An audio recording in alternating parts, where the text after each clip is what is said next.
ऐसे एक्सपर्ट्स हैं जो बाजार के नब्ज को बहुत अच्छे से समझते हैं। आज हमारे साथ मार्केट के महारथी में जुड़ गए हैं एलेक्जर इक्विटीज के डायरेक्टर दीपन मेहता। दीपन जी, बहुत शुक्रिया आपका समय देने के लिए। स्वागत है आपका ईटी नाउ स्वदेश पर। दीपन जी, हाल फिलहाल हम देख रहे हैं कि बाजार का मूड थोड़ा सा खराब है। आपके हिसाब से इसके पीछे के रीजंस क्या हैं सर? बाजार में निराशा का ये माहौल क्यों बना हुआ है?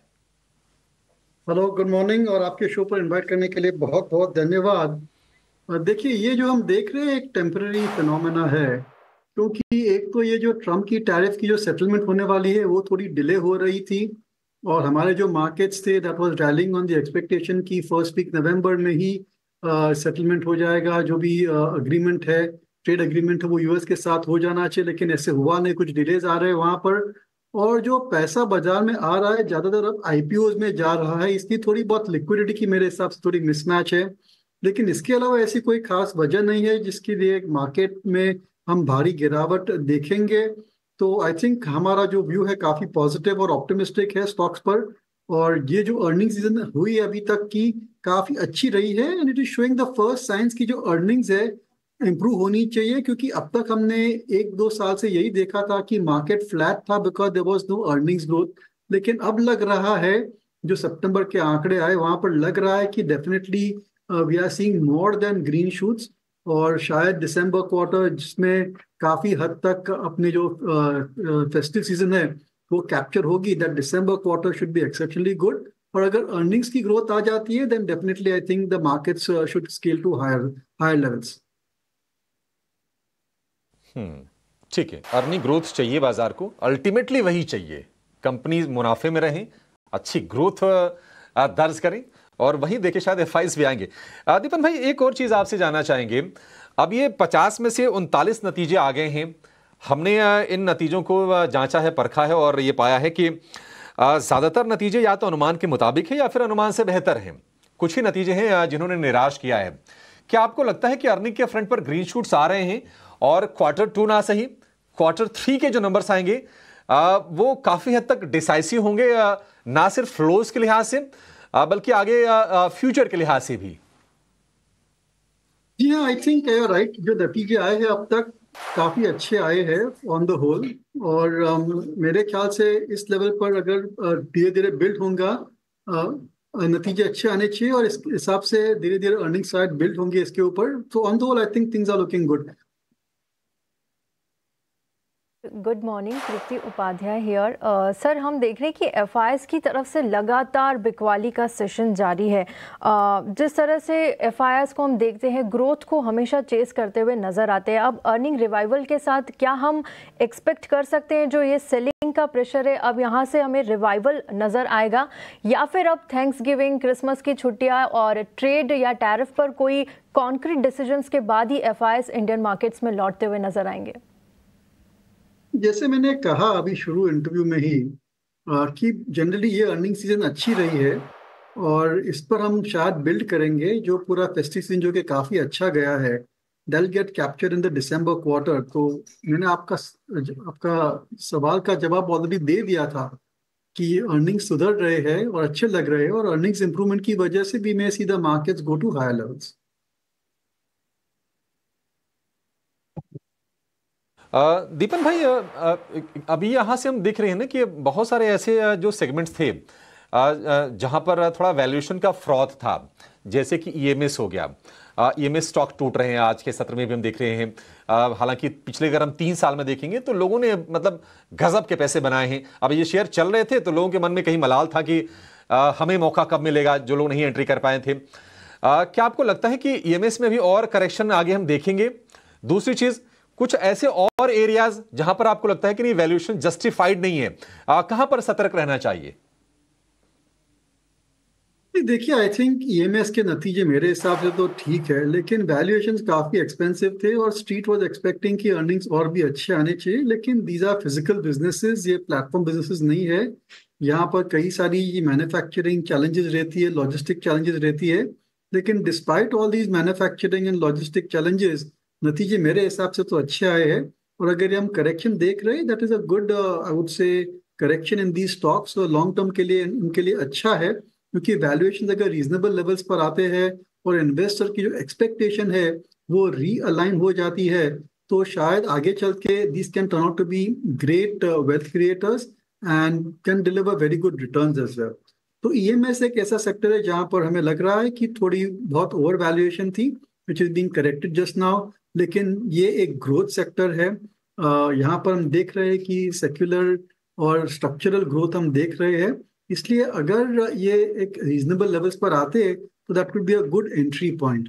इसके अलावा आपका दूसरा प्रश्न था कि कहाँ पर आप ओवर वैल्यूएशन देख रहे हैं, तो ब्रॉडली ऐसी कोई खास बात नहीं है जहां पर हम ओवर वैल्यूएशन देख रहे हैं। I think private sector defence contractors में अभी भी काफी ओवर वैल्यूएशन है, इनके नतीजे भी कभी कभी खराब आ जाते हैं। So keeping in mind the volatility, शायद प्राइवेट सेक्टर डिफेंस कॉन्ट्रैक्टर्स यहाँ पर थोड़ा ओवर वैल्यूएशन हम देख रहे हैं, because there is lot of scarcity of good ideas over there as well. और ये जो कंपनियां हैं they are all small cap companies, इसलिए थोड़ी बहुत भी बाइंग आ जाती है तो ओवर वैल्यू हो जाते हैं। But by and large I think हमारा जो मार्केट है पिछले एक साल से काफी फ्लैट था, लेकिन धीरे धीरे अर्निंग्स इंप्रूव हुई है। और जो stock which were trading at से 70-80 टाइम्स ट्रेलिंग 12 मंथ्स, अब उनकी वैल्यूएशन 50-60 टाइम्स पर आ गई है।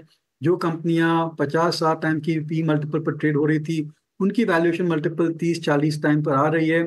तो जो completely out of whack, completely unexplainable valuations थे, वहां पर काफी अच्छा करेक्शन देखा है हमने। और अगर ये वैल्यूएशंस टिके रहते हैं, अगर ये पी मल्टीपल्स टिके रहते हैं, then we will definitely get growth in returns in the stock price in line with the earnings growth, जो कि अभी शायद अच्छी और स्ट्रांग रहनी चाहिए। दीपक सर, दो चीजें अमेरिका में हो रही हैं और भारत के लिए उसको हम कैसे समझें, क्या इम्प्लीकेशंस हो सकते हैं, जरा उस पर आपसे गाइडेंस चाहेंगे। एक तो ये कि वहां पर हम देख रहे हैं कि लेज ऑफ शुरू हो गए हैं, काफी ज्यादा लेज ऑफ हो रहे हैं और उसको एआई से लिंक करके भी देखा जा रहा है कि कॉस्ट एफिशिएंसी आ रही है एआई के चलते और फिर मैन पावर कंपनीज रिड्यूस कर रही हैं। क्या ये ट्रेंड हम भारत में आते हुए देखेंगे? इसके क्या मायने हैं? और दूसरी चीज, जो एआई बबल की बातचीत हो रही है अमेरिका में कि बहुत सारे ऐसे स्टॉक्स हैं जो बहुत भागे हैं, बहुत ज्यादा, एएमडी हो, ब्रॉडकॉम हो, पैलेंटियर टेक्नोलॉजीज हो, एनवीडिया हो, क्या उसका असर इंडियन टेक्नोलॉजी स्पेस पर पड़ेगा, आपको ऐसा लगता है? जी नहीं, बिल्कुल फर्क नहीं पड़ेगा, क्योंकि जो एआई की जो पूरी बुल मार्केट चल रही है ग्लोबली में, that has completely avoided the Indian software companies.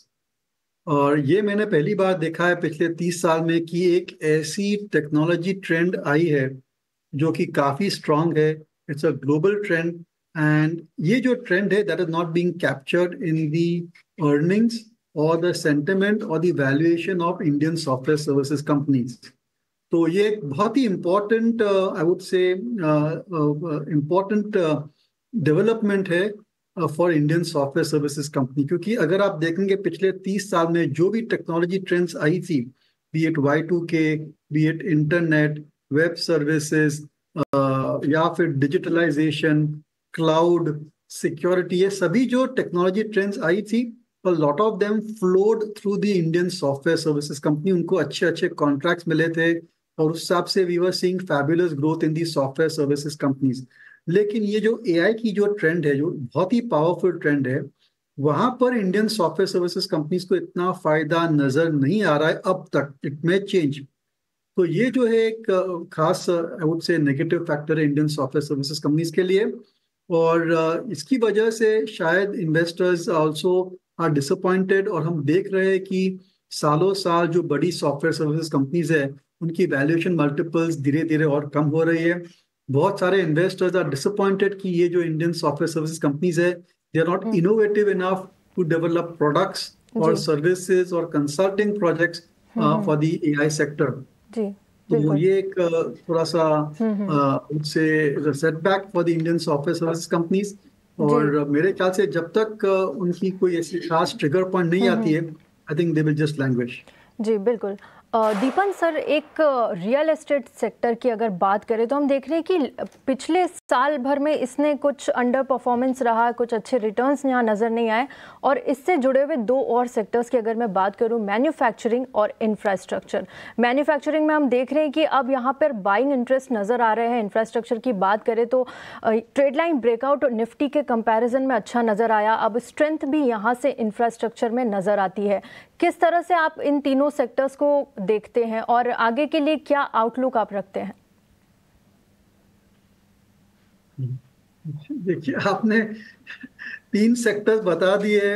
Infrastructure भी बहुत बड़ा है, मैन्युफैक्चरिंग भी बहुत बड़ा है। मैन्युफैक्चरिंग में कई सारी इंडस्ट्रीज आते हैं, और आपने रियल एस्टेट मैंने बताया। तो I mean real estate sector I think is looking good, लेकिन काफ़ी हद तक गेन्स आ चुके हैं इस सेक्टर में, और मेरे ख्याल से वैल्यूएशंस काफ़ी रीजनेबल है। एंड रियल एस्टेट सेक्टर जो है, I think it's a long term play, क्योंकि ये जो साइकिल्स रहती है रियल एस्टेट में, दे आर 5, 10, 15 ईयर साइकिल्स, और ये cycle I think is 3-4 years old only. बीच में छोटी छोटी डाउन साइकिल्स भी आ सकती है, लेकिन ब्रॉडली अगर आपके पास आपके पोर्टफोलियो में रियल एस्टेट शेयर्स है तो यू शुड रिमेन इन्वेस्टेड।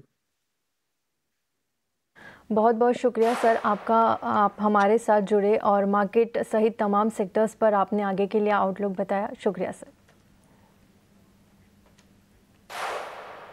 इसी के साथ मुझे और अभिषेक को दीजिए इजाज़त, लेकिन आप कहीं मत जाइए। स्वदेश पर खबरों का सिलसिला ऐसे ही जारी रहेगा।